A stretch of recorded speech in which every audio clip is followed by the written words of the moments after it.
السلام و رحمت الله و برکاته. برادر گرامی ما جناب محمدی سے پرسیدن که آیا کسی که جماعت میکنه اذان بده یا خیر؟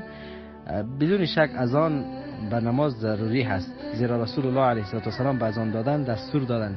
حدیث مالک بن حویرث رضی الله عنه در صحیح بخاری و در صحیح مسلم هست که هنگامی از نزد رسول الله علیه السلام رخصت میشدن، با آنها گفت که هنگامی که فاذا حضرت الصلاه فلیؤذن احدکما، هنگامی که وقت نماز میشه یکیتون باید اذان بده.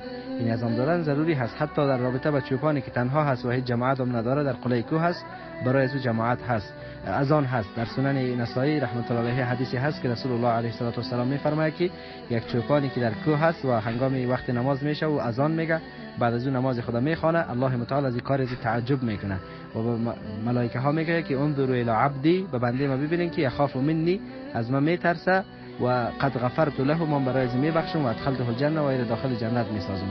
یعنی حتی کسی که جماعت نمیکنه برای از او هم اذان هست، یعنی انسان باید اذان بده، خصوصا انسانی که داخل قریه نیست، اذان مسجد شنیده نمیشه، باید در اوقات نماز خود اذان بده.